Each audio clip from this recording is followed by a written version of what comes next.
Hi, everybody. Great to be here. I crossed paths with Brian at a conference in Atlanta, and it was a pleasure to be invited to come and speak on this platform. I just went through browsing a lot of the content that he already has out there, the more serverless stuff. Definitely take some time and check those out. There's some really good content there. I did not know you were working on transcribing those, so I am definitely more of a reader. I will love to go back and look through a lot of those, especially if I'm scanning for keywords I'm interested in. All right, today for this talk, we're going to be talking about containers. This is kind of intro level stuff on containers. If you haven't used them before, that's okay. You're still in the right spot. We're just going to talk about some high level things that we really should be concerned about and be paying attention to as we go through development and we start packaging our applications for cloud native environments. So this is all about using containers responsibly. We'll be focusing on supply chain issues building primarily. So quick introduction. I am a developer first and foremost. Currently, I'm a developer advocate for JFrog. I'm going on my third year with this position, but for over 20 years prior, I was a developer all the way from an intern to a principal engineer. So I've had my share of experiences with problems, moving also from, the years where a developer would sit in a corner with headphones to the open space, moving in with your team into an open room where you have to try and concentrate, but be able to communicate with your team. And then later on to like a DevOps team and starting to learn more, adding more tools to my toolbox that had to do with operation side of things and deployment. Very interesting experiences. I am a Java champion. My primary job prior to being a developer relations person was Java server side stuff. Rarely do I meet a Java person that isn't doing something else. Also, we have our hands in a lot of things. So I have my experience with Python and Node and JavaScript and all of those things as well. I'm a Docker captain, so I do like to keep up with the latest and greatest on containers, what's happening, what are the products out there, how do we support the general public, not just with Docker, but also with open source and alternatives to Docker as well.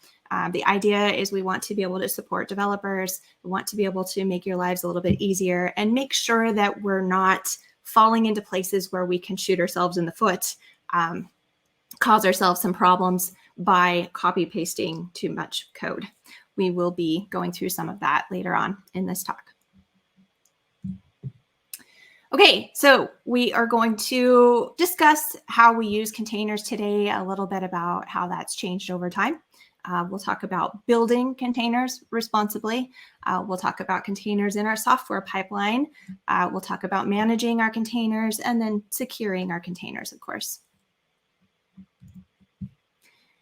I remember back when you might be in a crowd at a conference and the speaker might ask, is anyone using containers?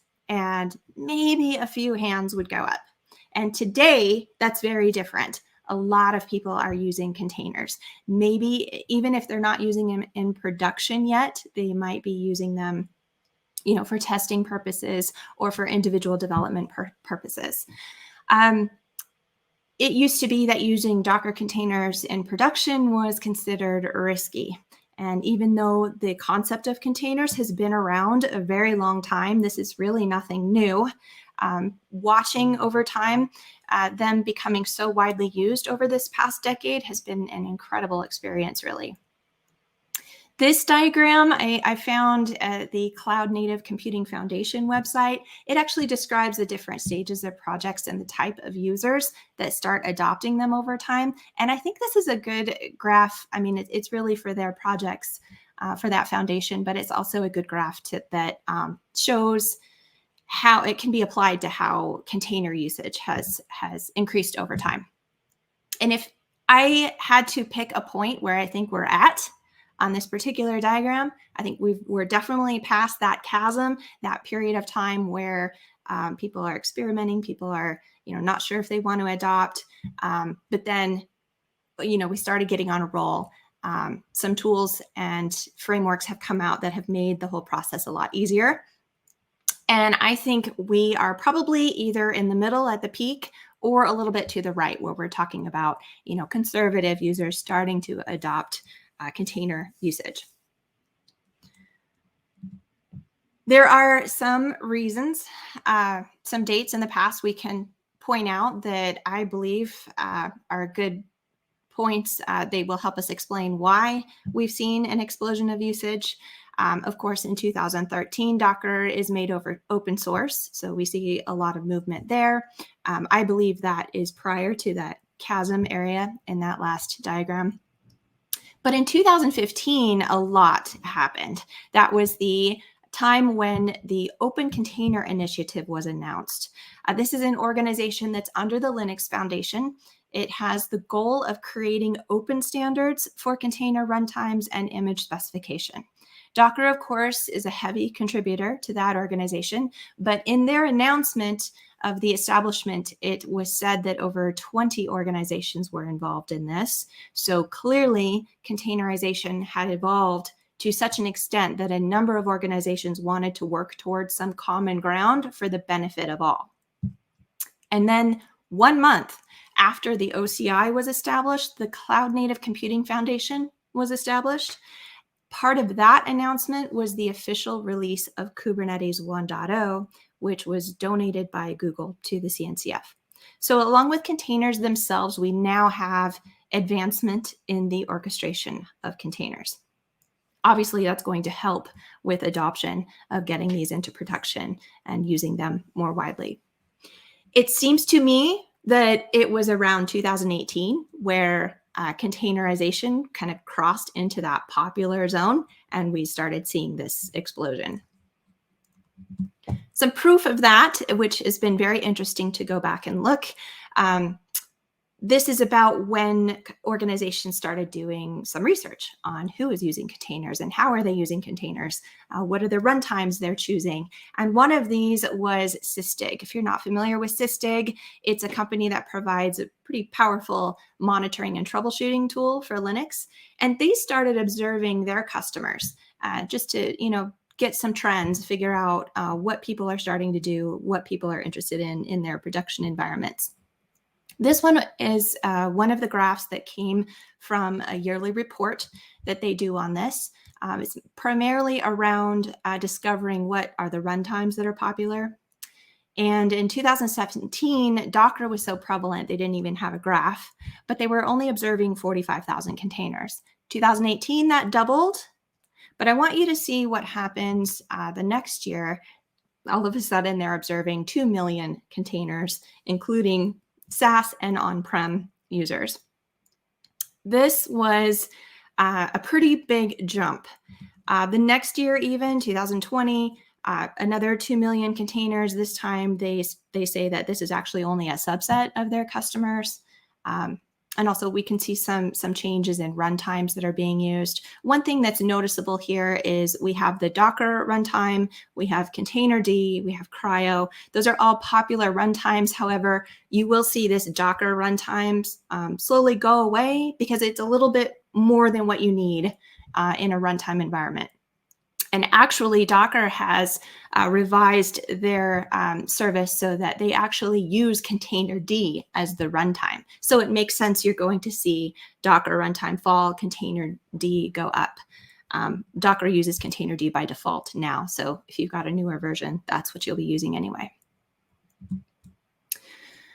Next year, another analysis of 3 million containers. Another point of evidence that supports that 2018 year was provided by Datadog. This is another company that provides monitoring solutions for applications. Pretty cool product, by the way. Check them out. It's I know I've used them in the past for production products, for monitoring and stuff. I learned a lot using them. I took this graph from a report that they posted in 2018. It's called 8 Surprising Facts About Real Docker Adoption. So they weren't focusing on runtime, so to speak. They were focusing on whether people were using these containers or not. And so this was pretty interesting. They reported that 25% of the companies have adopted Docker. Now look at their methodology here. They claim that their data came from 10,000 companies across the industry and 700 million containers. So that's pretty amazing that they have that much information to work with. Later on, they kind of changed. In fact, it was later on that same year in 2018, they posted a different report called 8 Emerging Trends in Container Orchestration. Now they're done with reporting on adoption of containers. It's kind of a given. Now they're reporting on how these containers are used, what runtimes are they using, for hosts, how many containers are running on a single host, things like that. Interesting stuff. So I posted the link here. If you get a chance to check it out, I would. They have some interesting information. Just because something is popular, we all know this does not automatically imply that it is secure, especially in cloud native environments. Anyone who's done any development for any period of time knows this. You just can't take that for granted.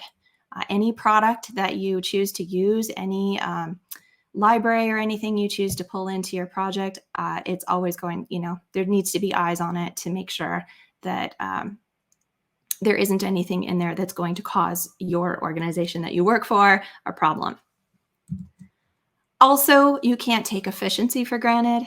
How you're packaging your application or service into containers will make a huge difference on both fronts. You will learn as you build containers and get more experience with them. You'll learn what makes a difference and what doesn't. But there are some pretty straightforward items you can look at to make sure that you are, for example, making containers that aren't absolutely huge, bulky, that are really hard to ship, really hard, to pull them down when you need them, things like that. But before we talk about how and where container images are involved in our development and delivery process, let's talk about what steps are involved in a typical pipeline. So a lot of you probably in this audience, you're developers yourself. The pipeline itself can be pretty complicated. This is just an example of what I see in our corporate decks all the time. It just kind of goes to show all the different steps that need to happen for a software to be delivered. You go all the way from your developer checking in source code to that source code being pulled into a CI server and then being built. At both of those points, you might be reaching out to remote repositories to pull in, open source libraries or other libraries that you need, that your application depends on. And then going through all of the way to, automated deployment methods, things like that. What's missing here in this particular diagram is all of the steps that need to happen after an application goes to and is deployed. That would include, monitoring, other operation tasks, making sure things get updated appropriately, maybe dynamic scanning, that kind of stuff. But today we're going to focus on the steps that happen up to a deployment. Containerization of an application is not reserved for just the operation side of things. I hear that argument sometimes that, why would a developer be involved in that? That's really, a way that the application is going to be deployed and served.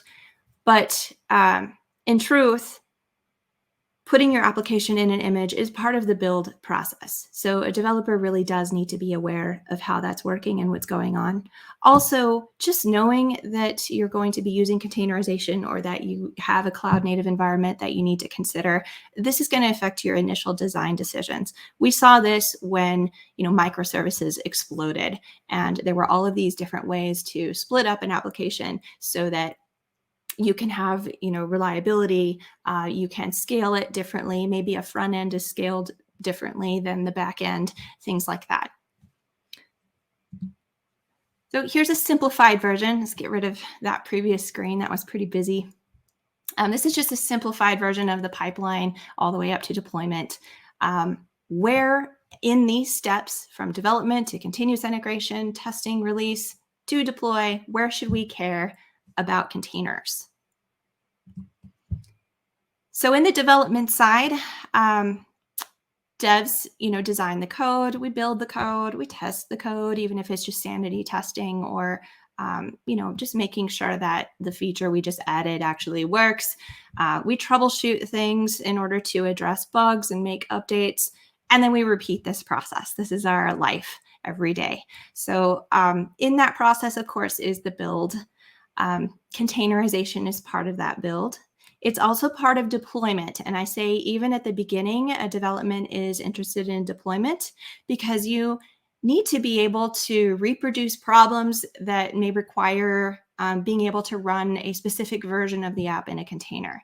And then you may need to dev test or sanity a new feature. That also might involve deploying that to a development environment or your local machine even. And it makes sense to deploy the same way as one would in a production environment.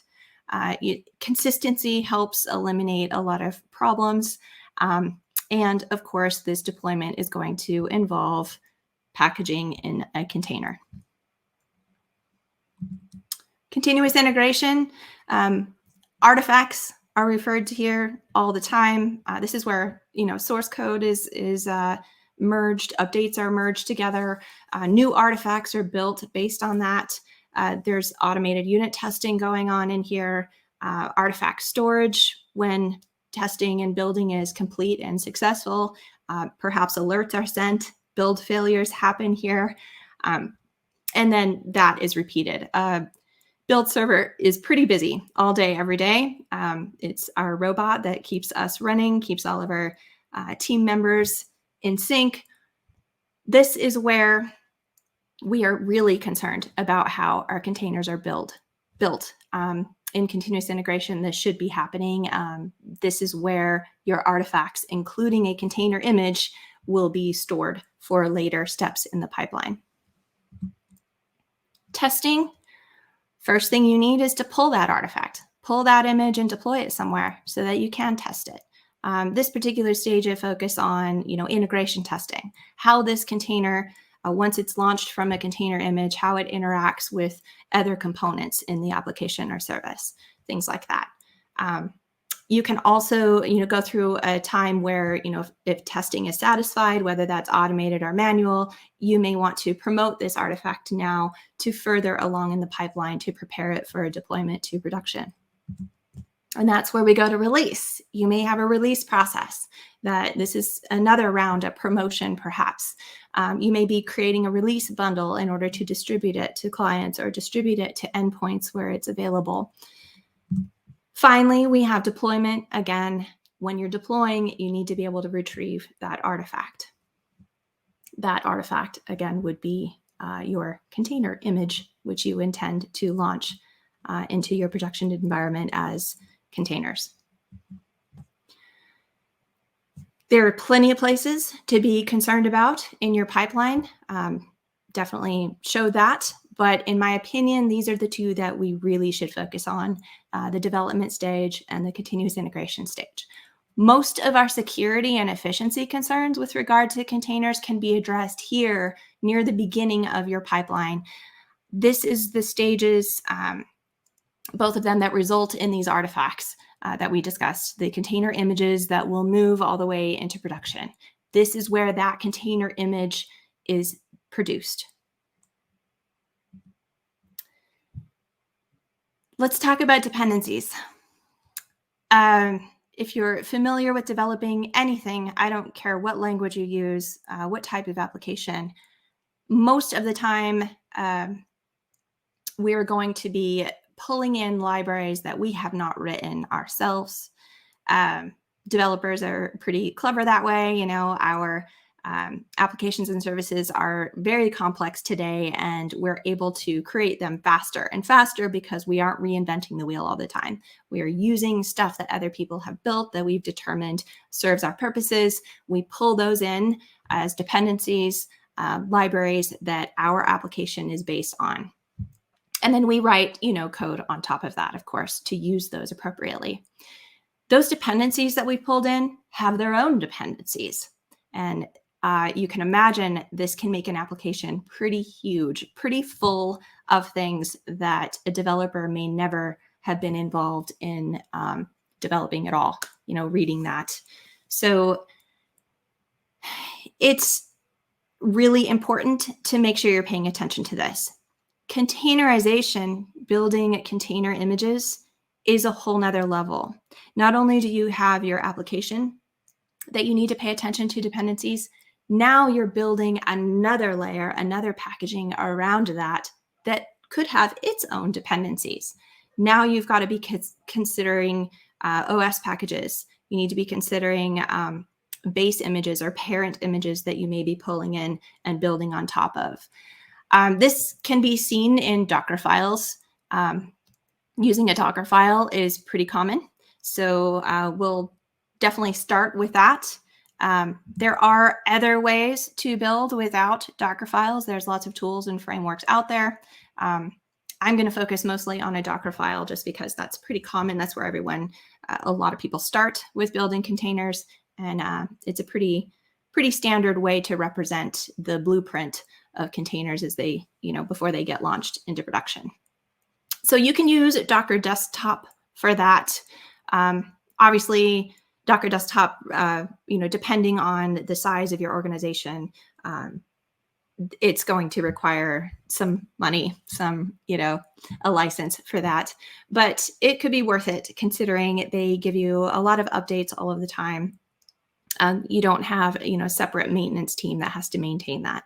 When you bring in other open source projects and stuff, of course, you can make them work. You can, use them, but it's going to require some maintenance. Just make sure that you're accounting for that if you choose something else. And another good example or an alternative to use is Builda.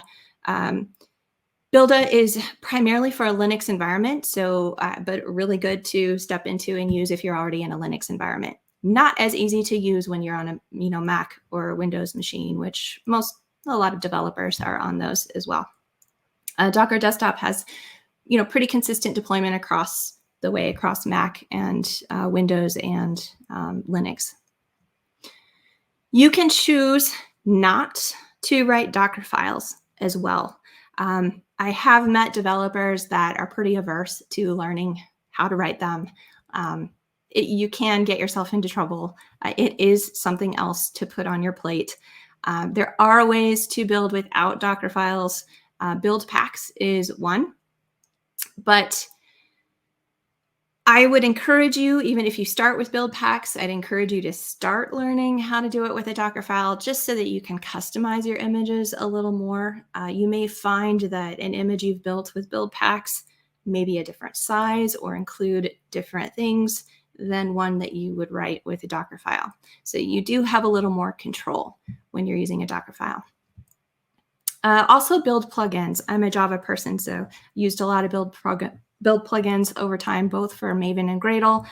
Jib is a good example of one. And then Spring Boot Docker plugin is also a pretty good example. These also have their own methods of how they actually build the images. Jib does a pretty good job of splitting up like a fat jar, for example, splitting it up into different components and then placing them in different places in the image, creating the layers at different points so that you can take advantage of caching a little bit better. Docker images are built in layers, and if a earlier layer hasn't changed, it doesn't need to be regenerated. You can utilize the cache that's already on your machine or even on a build machine.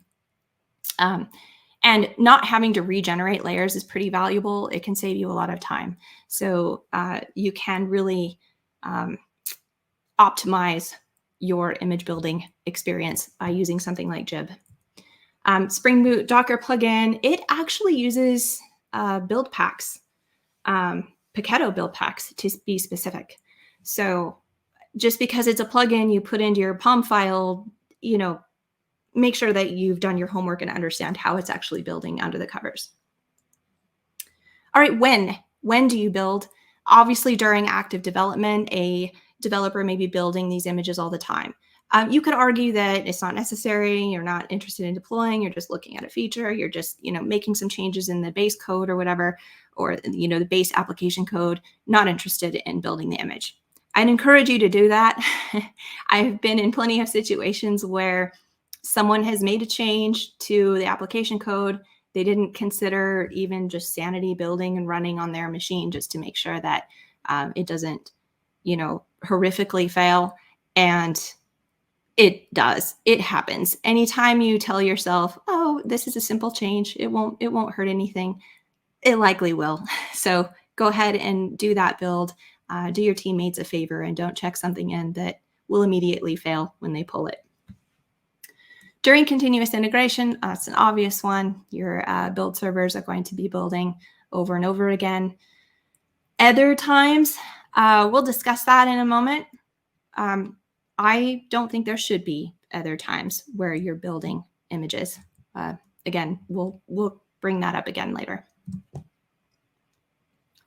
All right, so since Docker files are pretty common, pretty widely known out there, let's just take a look at an example Docker file and walk through some issues with it that you might have in your existing Docker files, or issues that you might find in examples. This is a contrived Docker file, of course. You can probably tell that right away. It's just written especially to illustrate some points to consider when you're building container images. If you were to go online and look for working examples of Docker files, you'll more than likely find Docker files that suffer from some of these issues we'll talk about. And examples online are meant to be just that. They are simple examples for demonstration. They are not necessarily production worthy. You've learned not to just copy code from Stack Overflow and never look at it again. Do that with container image, Docker files as well. Don't just copy paste without understanding what's actually happening behind the scenes. Let's walk through this one and pick out some of the issues. Obviously this won't be an extensive list, but this is common ones that I find. First one, you see that top statement, the from statement. This particular image is going to be built off of a base image. So Docker files work with a hierarchy.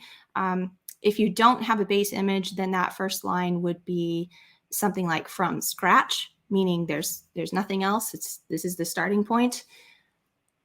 But here we're actually pulling in a base image that perhaps has stuff in it we already need so that we can keep our Docker file meaningful to our team in particular. Keep it short. This is an untrusted parent image. Obviously, these aren't going to be named, so, obviously a problem. It's untrusted. Well, what does that mean? Docker has a dedicated team that helps maintain official images. These official images are ones that are open. Anyone can look at them. You can see what's in those images. They make sure that these images are keeping up with updates. When vulnerabilities are discovered, they make sure that there's a process there that these get updated in a decent amount of time, and that they're actively monitored. Just for fun, I actually want to show you what this looks like. It's one thing to say use an official image, but another to actually understand what that means. If you go to Docker Hub, and let's just pick a base image that is pretty common, Alpine. Alpine's a good one. And they're labeled like this. You can see Docker official label here. Just because it's official, I still want you to go further and make sure that you understand what is in this image. And one way to do that is if you just search for Docker official images, scroll down until you find a link that is a GitHub link. This is where you're going to find the actual Docker files for these images, so you can see how they're built. And there is this is the GitHub repo for all the official images. In the library directory, you're going to see all of them that are available here. We chose Alpine. Let's go ahead and dig down in here and just see what it looks like. Make this a little bigger. There's all of these are pretty consistent. You'll see the same information in each one of these files here. You will see a Git repo right at the top. This is where the image is managed. Let's go ahead and check out what that looks like. All right. Different official images can be organized differently. Pay attention to what branches are available. In this particular one, the branches represent different versions. Let's pick just, the latest version of Alpine in here that we can find. And then these are, the OS specific images. Let's dig down into this one. Here we find a Docker file. If you look at this Docker file, this is truly a base image because it has this first line from scratch that I talked about earlier. Not all official images are base images. Some may be, coming from other parent images, in which case you'll need to repeat that process again to figure out, everything that's in there. So do your homework. Once you've done it and you trust it, go ahead and use it. But first things first, when you're choosing a base image, make sure you know what you're including in your containers.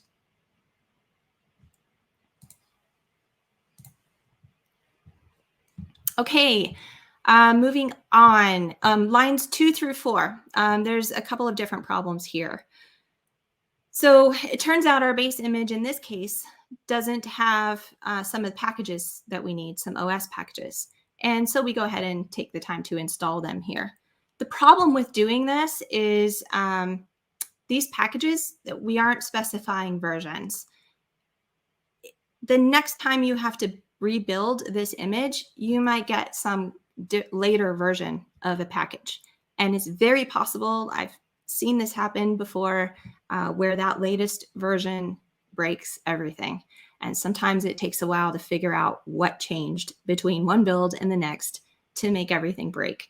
Really frustrating, especially when you're a developer and you think it's something you just checked in, and it turns out that it's a new build server, fresh cache, it's rebuilt the image, and it has newer packages on it than everything else.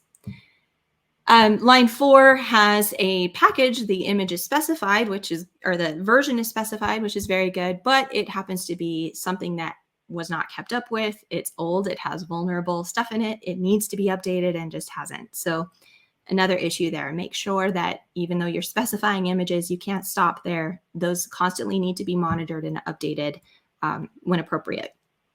I'd encourage you to, update those one at a time as you go through your processes with building your software. You don't want to introduce too many variables to, make it a pain to troubleshoot, to try to figure out what changed and what started breaking the build.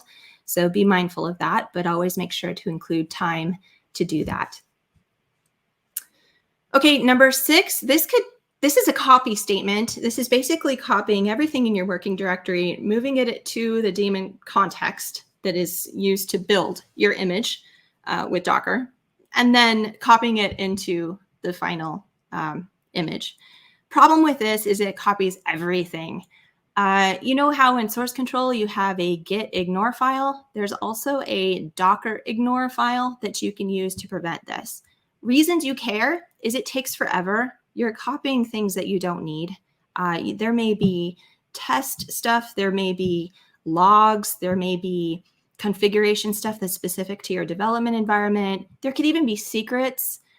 Think about all of the dot directories, your .git directory, for example, that doesn't belong in your final production container image. So what you want to do is make sure to eliminate all of those in a .docker ignore file.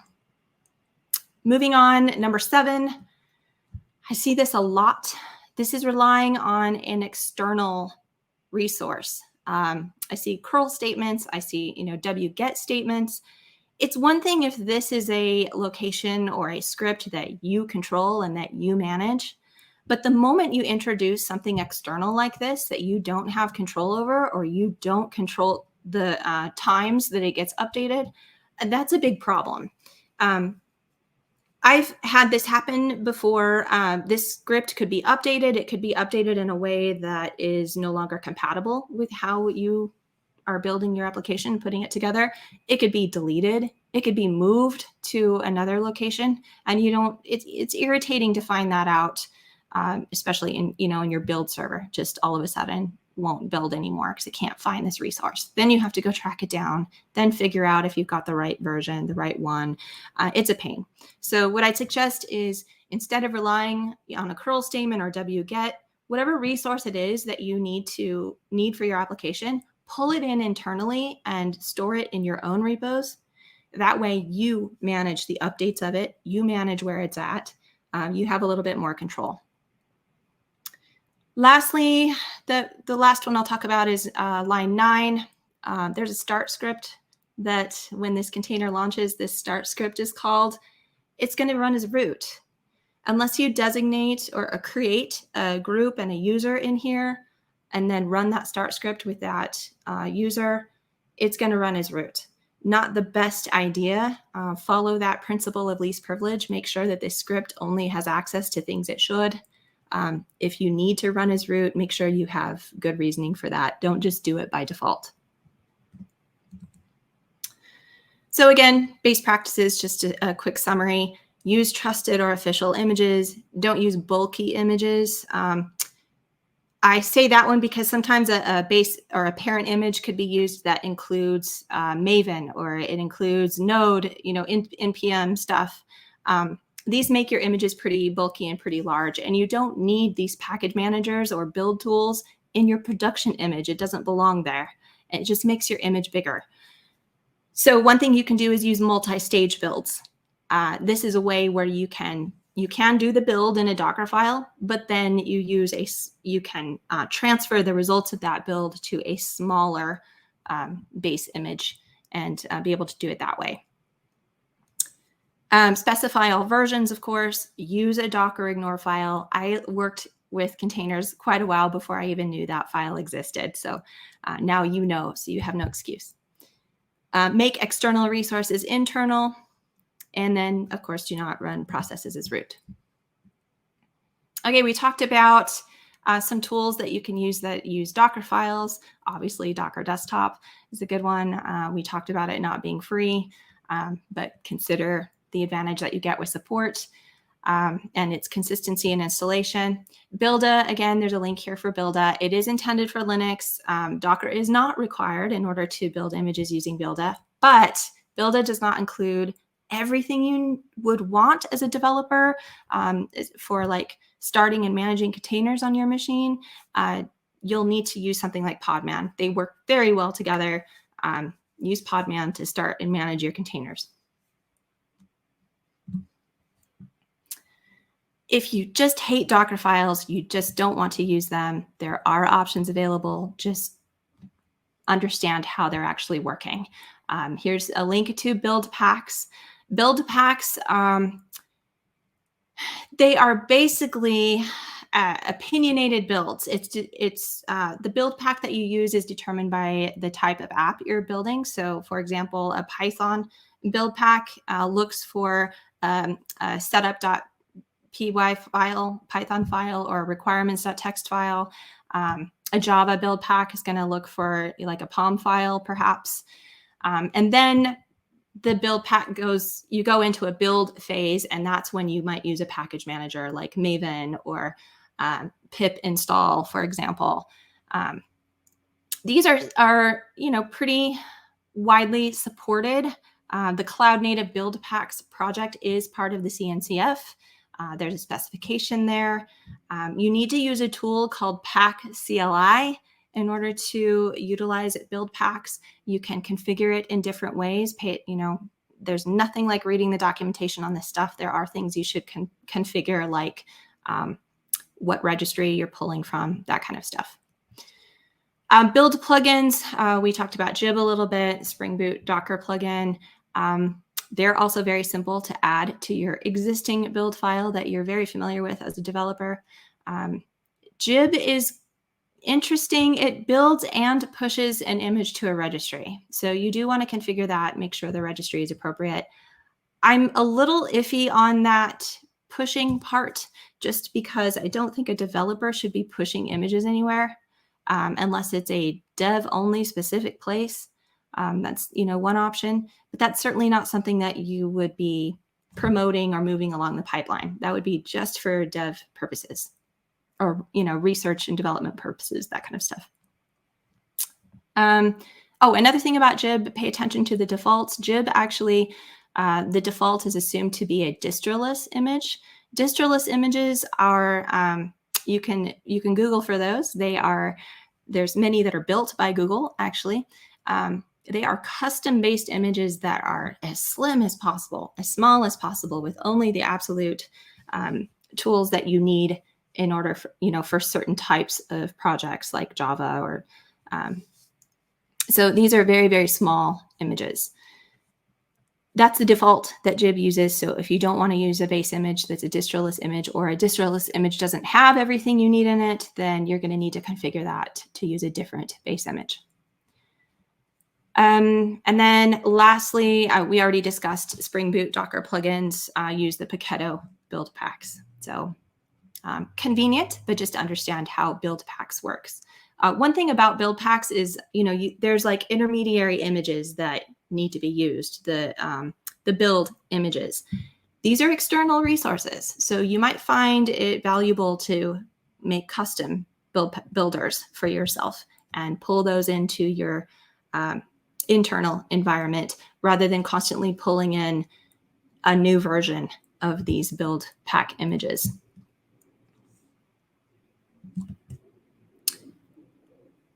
Let's see. Managing our containers. Whenever we're building our container images or we're pulling them for purposes of launching a container in a deployment environment or something, we need to get these base images or our final production images from somewhere. Where are you storing them? This is the first line from that Docker file we looked at earlier. Obviously, we're going to change that to a trusted image, but you also might want to specify a private registry. By default, if you don't specify a registry, the default is going to assume Docker Hub. Even if you're using an official image from Docker Hub, it would be good for you to bring that image into your internal environment and manage it there. There's a couple of different reasons for that. One is the way images are tagged I don't like tags how they are. They're not real trustworthy. They're pointers and they can be overwritten by accident. You might even want to consider using, a SHA or something to really designate what image you are using. But to protect yourself, if you've got good processes internally, I would bring those, internally into your at least as a cache or something in your internal environment. Remember when I said we shouldn't really be building images anywhere else other than those first two stages, development and continuous integration? It is best practice, really. Once you start testing an image and moving it further along the pipeline to production, you need to make sure that what ends up in production is actually what's tested. So if you rebuild that image in between, you've missed the point. I've seen examples of projects. One is like Conoco, for example. It can actually build an image within like a Kubernetes infrastructure. That's good. For some instances, maybe you would want to do that in a continuous integration environment.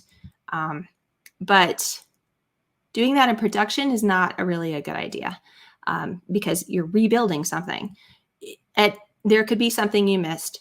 When you rebuild, you don't know that you're getting the same stuff. So instead of rebuilding, make sure that you're promoting an image. This might mean moving that image from one registry to another. You may have a registry that's specific for production, and only production services have access to that registry. And only that registry. This way you won't do, silly things like having your production servers reach out to a test registry and accidentally deploy something that wasn't ready yet. Scanning. This is the last part we'll talk about, securing our containers. Obviously, JFrog X-Ray is pretty popular. There are other tools out there that you can use. For example, Amazon uses an open source project called Claire. Claire is actually managed under Quay, which is, under Red Hat. That provides scanning capabilities in their ECR private registries. Another example would be, Docker Hub. They partnered with Sneak. They provide some static image scanning in their Docker Hub. So these are other good examples. But you should be using these scanners everywhere in your pipeline, not just one spot. You should be scanning before you check in. You should be scanning after CI builds, during and after testing, scan at the very end before you deploy. Then also, even after you've deployed, scan periodically and on demand, because things happen, things come out, vulnerabilities are discovered all the time. So this is a process you want to repeat multiple times throughout your pipeline and even after deployment. Several options for you. One I want to show you that is really cool, and I like this just because it works very well with my POM files. I'm going to show you my IntelliJ real quick.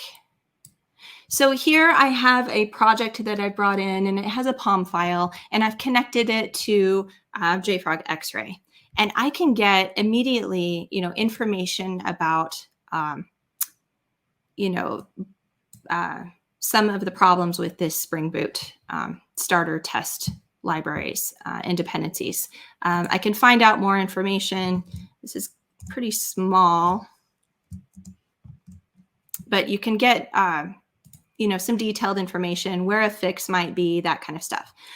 The really cool thing about this, developers, it's a big ask for you to determine whether a problem is real or not. This is definitely something for a security team.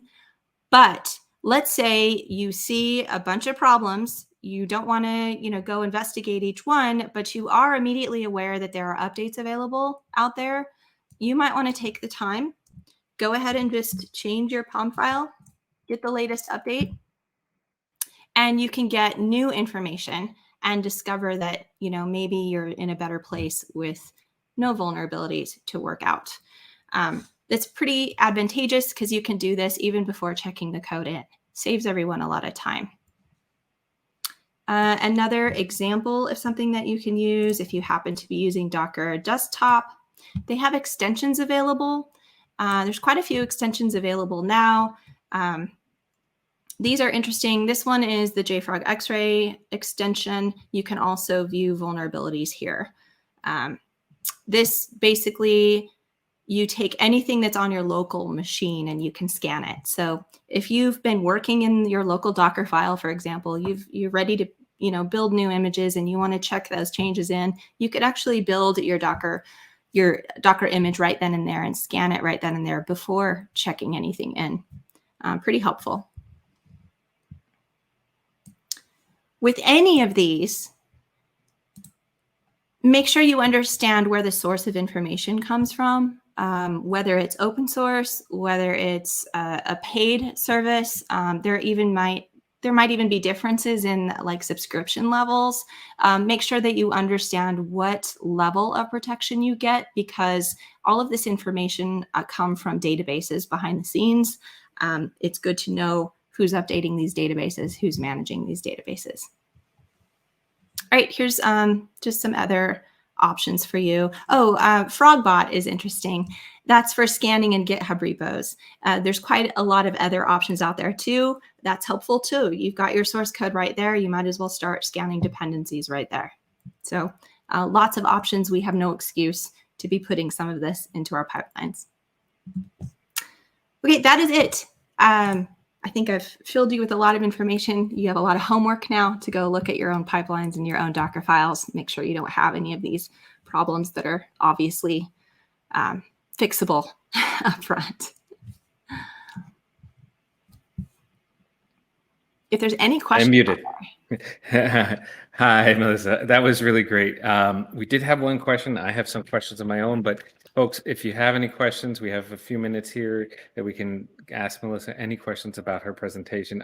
There was a wealth of information, especially for me. I got to admit, I'm like not necessarily the most experienced. I've used Docker here and there. I realized like a lot of services I use actually like wouldn't even exist without containers, because how we deploy our applications now, like even as like a front end developer, it's like all of this ecosystem wouldn't even be here if it weren't for containers. Right.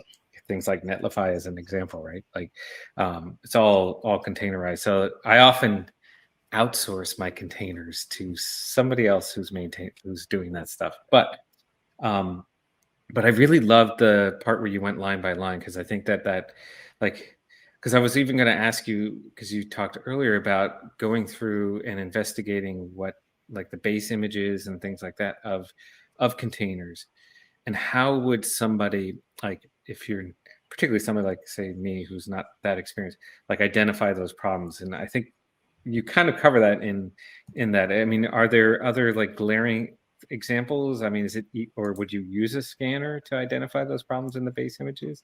I mean, how would you approach that? Yeah, a scanner is a good place to start. I would start with that immediately, without even making any changes. Just start there and see what you can find.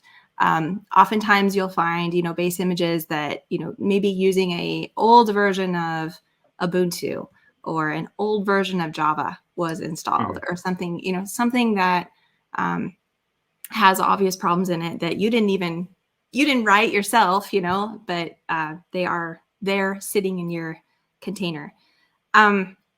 One thing that I've seen is it's not enough to take your Docker file and use it to delete stuff. Like you can do anything. You can run a shell script, you can delete directories, you can do any of this stuff in a Docker file. But the problem is because of the layering that happens, that stuff still exists. You've just tacked on another layer where you can't see it immediately, but it's still there. So if you run into those problems where you have a base image you can't use because of a vulnerability, it's not enough just to remove the vulnerability in a later layer. You need to rebuild the base image. So scanning will reveal a lot of that. Reading the Docker documentation is really helpful. I think more and more will start pointing this stuff out, because what I said, and this has happened to me, I've stumbled because I'll use an example thinking that it's good enough, when in reality, it's not something that is safe to put in production. There's a lot of efficiency stuff. Learning about layers, that's really important. Start there.